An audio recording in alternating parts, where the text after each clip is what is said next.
Inga Ruginienė, čia šitoj bendruomeniai, tai tikrai jūsų ministrė pristatyti nereikia. Kaip tas jausmas kitoj barikados pusėje, gal įdomu žmonėm suprast, karščiau ten ar čia?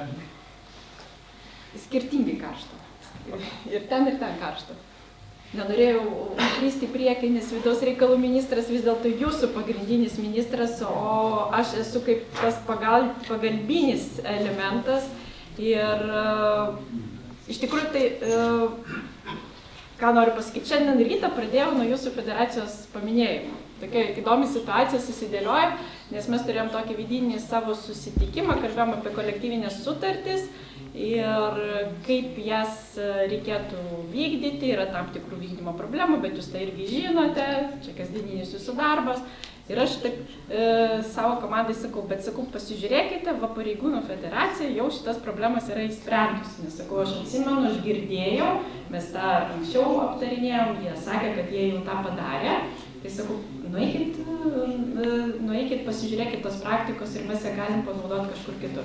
Tai vat, tas toks paprastas gyvenimas pavyzdys rodo tai, kad jūsų stiprybė yra tas profesionalumas ir konstruktyvumas, kurį jūs turite. Ir labai man smagu pasakyti, kad yra profesinių sąjungų, kurios diktuoja madas.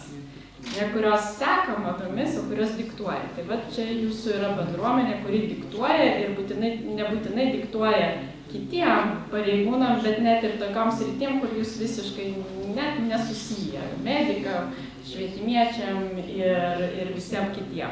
Tai ačiū Jums už tai ir aš labai tikiuosi, kad ir toliau stiprinsit savo jėgas ir toliau stiprinsit savo profesionalumą ir mes galėsime tikrai džiaugtis jūsų diktuojamom madom. Bet noriu pasakyti, noriu šiek tiek pagirti vidaus reikalų ministrą, nes mes metus pradėjom labai tokių dalykiškų konstruktyvių darbų, nes esame abudu atskirai susitikę su jūsų bendruomenėm įvairiais klausimais. Ir tai valstybinių pensijų klausimas, be abejo, atlyginimų klausimas. Ir šiuo metu tikrai aktyviai dirbam prie šitų dalykų ir kaip Tomas sakė, kad reikia surinkti pinigų, aš tai atstovauju tą sritį, kaip sakau, kaip išleidžiate pinigus. Tai aš galvoju, kaip jas tinkamai išleisti, nes neabejoju, kad sprendimai bus priimti, jos padarys žmonės ir jie tikrai surinks pinigus, o mums reikia pagalvoti, kaip jas tinkamai išleisti. Ir čia be abejo prioritetas yra darbo užmokesčiai, dėl to aš tai norėčiau paprašyti susitelkimo, kovojant dėl bazinio dydžio, čia taip vadinu, jis dabar jau iškreiptas, bet vis dėlto reikia mums grįžti prie tos sistemos, jinai buvo gera ir keliant bazinį dydį visi galėjo jausti tam tikrą pridėtinę vertę.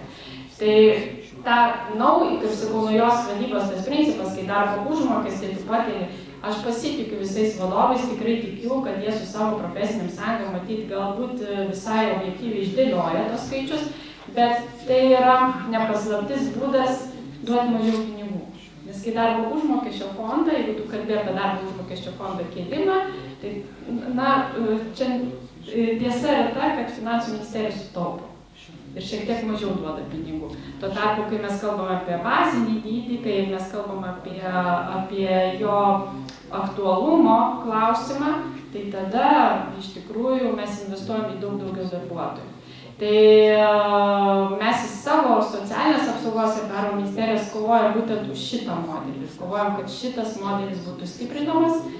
Ir jeigu reikia paraleliai apie darbo užmokesčio fondą kalbėti, mes galim kalbėti, bet tai neturėtų būti tik tai vienas.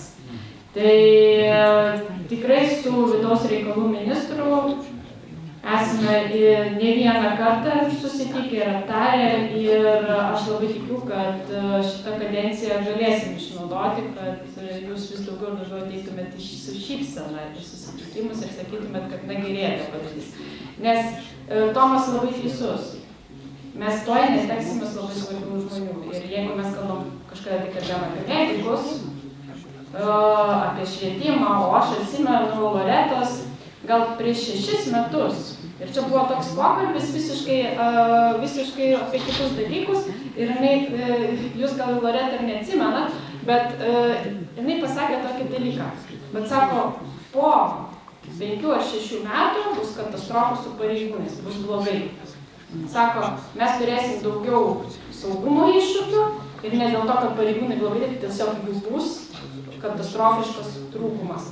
Ir tada aš taip pagalvojau, kaip jinai čia taip, dar kaip ir tų požymių labai tokių ryškių nėra, kaip jinai čia taip juodom spalvom, bet tai viską piešia, bet tie scenarijai iš tikrųjų pildosi, tai reiškia, kad mes tą procesą turime stabdyti ir grįžti prie to, kad kalbėdami apie saugumą, mes ne tik apie krašto apsaugą kalbėtume, bet kalbėtume apie saugumą viduje, nes tai yra labai svarbu.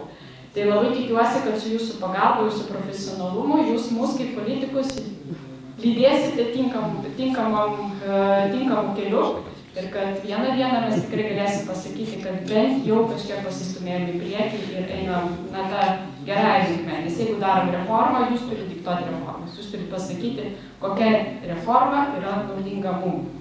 Bet neturi vykti reformos, kurios naudingos yra mum arba tam tikrai siaurai grupiai žmonių. Tai vat, laikykim tokią stilistiką ir diktuokit madas.